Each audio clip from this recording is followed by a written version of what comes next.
भारत के मुख्य न्यायाधीश श्रीमान डी.वाई. चंद्रचूड़ जी, केंद्रीय कानून मंत्री मेरे साथी श्री अर्जुन राम मेघवाल जी, यूके के Lord chancellor mister Alex shock, attorney general, solicitor general, supreme court के अन्य सभी माननीय जजेस, बार काउंसिल के चेयरमैन और सदस्य, विभिन्न देशों से आए हुए प्रतिनिधिगण, राज्यों से आए प्रतिनिधिगण, देवी और सज्जनों, दुनिया भर की लीगल फ्रेटर्निटी के दिग्गज लोगों को मिलना, उनके दर्शन करना, ये मेरे लिए एक सुखद अनुभव है।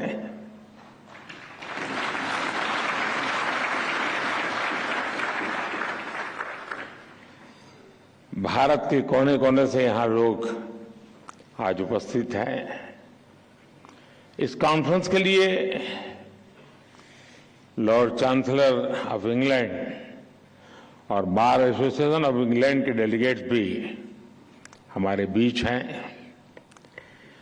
इसमें कॉमनवेल्थ कंट्रीज और अफ्रीकन कंट्रीज के प्रतिनिधि भी हिस्सा ले रहे हैं। एक तरह से इंटरनेशनल लॉयर्स कॉन्फ्रेंस वसुधैव कुटुंबकम की भारत की भावना का प्रतीक बन गई है। इस कार्यक्रम में आए हुए सभी इंटरनेशनल गेस्ट का मैं भारत में हृदय से बहुत बहुत स्वागत करता हूं। मैं बार काउंसिल ऑफ इंडिया को भी विशेष रूप से बधाई देता हूं, जो बखूबी से इस आयोजन का दायित्व निभा रही है। साथियों, किसी भी देश के निर्माण में वहां की लीगल फ्रेटर्निटी की बहुत बड़ी भूमिका होती है। भारत में वर्षों से जुडिशरी और बार भारत की न्याय व्यवस्था के संरक्षक रहे हैं। हमारे जो विदेशी मेहमान यहां हैं, उन्हें मैं एक बात खास तौर पर बताना चाहता हूं।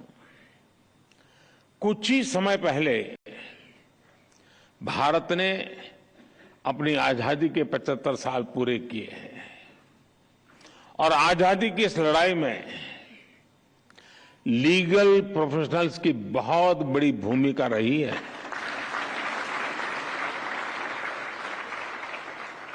आजादी की लड़ाई में अनेकों वकीलों ने चलती हुई वकालत छोड़ करके राष्ट्रीय आंदोलन का रास्ता चुना था। हमारे पूज्य राष्ट्रपिता महात्मा गांधी, हमारे संविधान के मुख्य शिल्पी बाबा साहब आंबेडकर, देश के पहले राष्ट्रपति डॉक्टर राजेंद्र प्रसाद, देश के पहले प्रधानमंत्री पंडित जवाहरलाल नेहरू, देश के पहले गृह मंत्री सरदार वल्लभ भाई पटेल, आजादी के समय देश को दिशा देने वाले लोकमान्य तिलक हो, वीर सावरकर हो, ऐसे अनेक महान व्यक्तित्व भी वकील ही थे।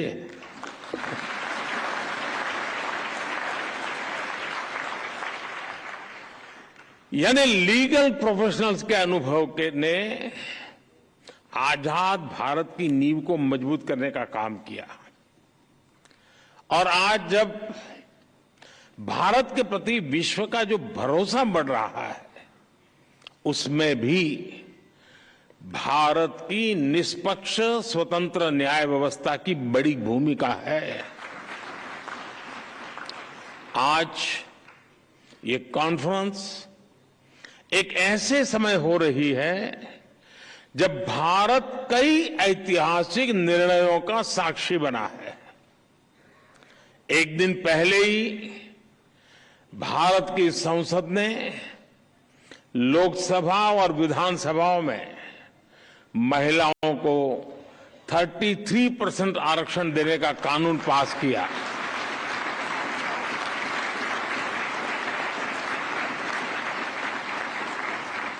नारी शक्ति वंदन कानून भारत में विमेन लेड डेवलपमेंट की नई दिशा देगा, नई ऊर्जा देगा।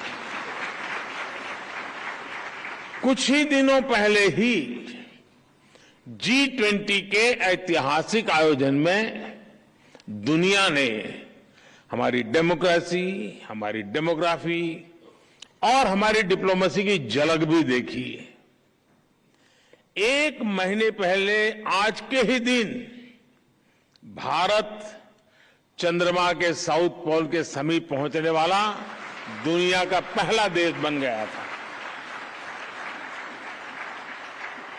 ऐसी अनेक उपलब्धियों के आत्मविश्वास से भरा भारत आज 2047 तक विकसित होने के लक्ष्य के लिए मेहनत कर रहा है और निश्चित तौर पर इस लक्ष्य की प्राप्ति के लिए भारत को एक मजबूत, निष्पक्ष, स्वतंत्र न्यायिक व्यवस्था का आधार चाहिए। मुझे विश्वास है इंटरनेशनल लॉयर्स कॉन्फ्रेंस इस दिशा में भारत के लिए बहुत ही उपयोगी साबित होगा। मैं आशा करता हूं कि इस कॉन्फ्रेंस के दौरान सभी देश एक दूसरे की बेस्ट प्रैक्टिसेस से काफी कुछ सीख सकेंगे। फ्रेंड्स, 21वीं सदी में आज हम एक ऐसी दुनिया में रह रहे हैं जो डीपली कनेक्टेड है। हर लीगल माइंड या इंस्टीट्यूशन अपने ज्यूरिडिक्शन को लेकर बहुत सचेत है, लेकिन ऐसी कई ताकतें हैं जिनके खिलाफ हम लड़ रहे हैं। वो बॉर्डर्स या ज्यूरिडिक्शंस की परवाह नहीं करती। और जब खतरे ग्लोबल है तो उनसे निपटने का तरीका भी ग्लोबल होना चाहिए। साइबर टेररिज्म हो, मनी लॉन्ड्रिंग हो, आर्टिफिशियल इंटेलिजेंस हो और इसके दुरुपयोग की भरपूर संभावनाएं हो, ऐसे अनेक मुद्दों पर सहयोग के लिए ग्लोबल फ्रेमवर्क तैयार करना सिर्फ किसी शासन या सरकार से जुड़ा मामला नहीं है। इसके लिए अलग अलग देशों के लीगल फ्रेमवर्क को भी एक दूसरे से जुड़ना होगा। जैसे हम एयर ट्रैफिक कंट्रोल के लिए मिलकर काम करते हैं। कोई देश ये नहीं कहता तुम्हारा कानून तुम्हारे यहां, मेरा कानून मेरे यहां। जी नहीं, फिर किसी का जहाज उतरेगा ही नहीं। हर कोई common rules and regulations, protocols का पालन करता है। उसी तरह हमें अलग अलग डोमेन में ग्लोबल फ्रेमवर्क तैयार करना ही पड़ेगा। इंटरनेशनल लॉयर्स कॉन्फ्रेंस इस दिशा में अवश्य मंथन करना चाहिए, दुनिया को नई दिशा देनी चाहिए। साथियों, एक अहम विषय ऑल्टरनेट डिस्प्यूट रिजोल्यूशन एडीआर का है। तुषार जी ने इसका काफी वर्णन भी किया। कॉमर्शियल ट्रांजैक्शन की बढ़ती कॉम्प्लेक्सिटी के साथ दुनिया भर में एडीआर का चलन भी तेजी से बढ़ा है। मुझे बताया गया है इस कॉन्फ्रेंस में इस विषय पर भी विस्तार से बात होने वाली है। भारत में तो सदियों से पंचायत के जरिए विवादों के निपटारे की व्यवस्था रही है, हमारे संस्कार में रहा है। इस इनफॉर्मल व्यवस्था को एक व्यवस्थित रूप देने के लिए भी भारत सरकार ने मीडिएशन एक्ट बनाया है। भारत में लोक अदालत की व्यवस्था भी विवादों को हल करने की दिशा में बड़ा माध्यम है। और मुझे याद है, मैं जब गुजरात में था तो एवरेज एक मामला का न्याय होने तक सिर्फ 35 पैसे का खर्च होता था, 35 पैसे।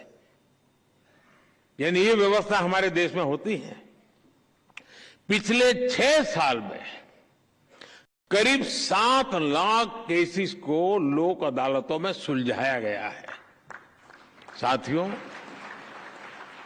जस्टिस डिलीवरी का एक और बड़ा पहलू है जिसकी चर्चा बहुत कम हो पाती है, वो है भाषा और कानून की सरलता। अब हम भारत सरकार में भी सोच रहे हैं कि कानून 2 प्रकार से प्रस्तुत किए जाए। एक, जिस भाषा पे आप लोग के आदी हैं वो वाला ड्राफ्ट होगा, और दूसरा देश का सामान्य मानवी समझ सके ऐसी भाषा।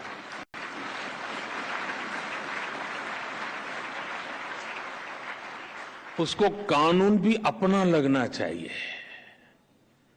हम कोशिश कर रहे हैं, मुझे भी सिस्टम भी उसी ढांचे में पली बड़ी है तो उसको बाहर निकालते निकालते, लेकिन हो सकता है कि अभी मुझे काफी काम है, मेरे पास समय भी बहुत है, तो मैं करता रहूंगा।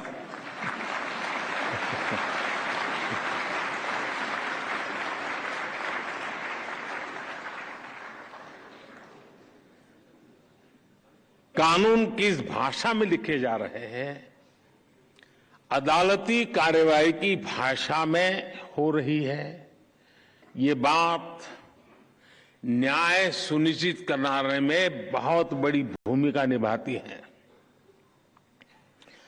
पहले किसी भी लॉ के ड्राफ्टिंग बहुत कॉम्प्लेक्स होती थी।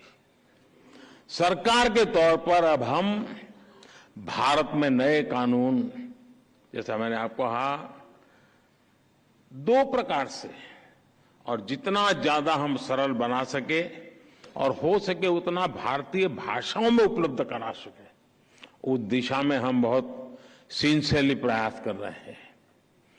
डेटा प्रोटेक्शन लॉ आपने देखा होगा, उसमें ये सिंप्लीफिकेशन का हमने एक पहली शुरुआत की है, और मैं पक्का मानता हूं कि सामान्य व्यक्ति को उस परिभाषा से सुविधा रहेगी। भारत की न्याय व्यवस्था में मैं समझता हूं ये एक बहुत बड़ा परिवर्तन हुआ है, और मैं चंद्रचूड़ जी का पब्लिकली मैंने एक बार अभिनंदन किया था, क्योंकि उन्होंने कहा कि अब कोर्ट जजमेंट का ऑपरेटिव पार्ट जो लिटिगेंट है उसकी भाषा में हम उपलब्ध कराएंगे। देखिए, इतने से काम में 75 साल लग गए, और ऐसे के लिए, इसके लिए भी मुझे आना पड़ा।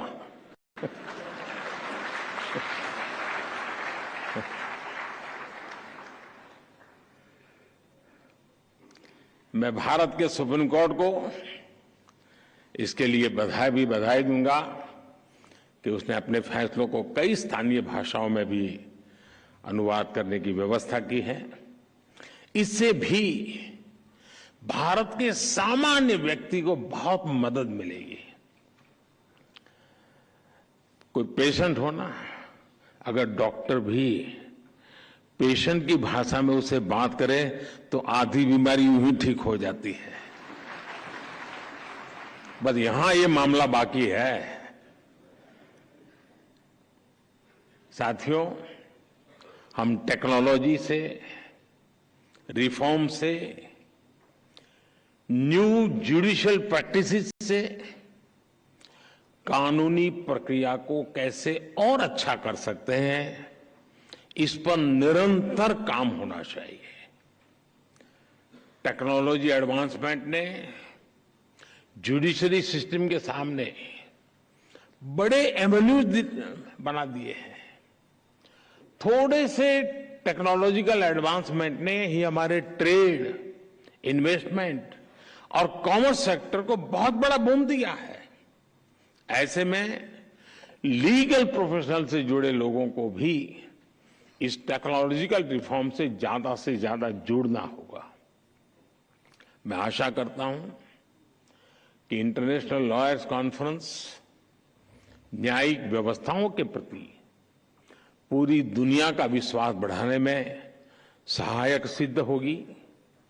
मैं इस आयोजन से जुड़े हर व्यक्ति को इस सफल कार्यक्रम के लिए अपनी ढेर सारी शुभकामनाएं देता हूं।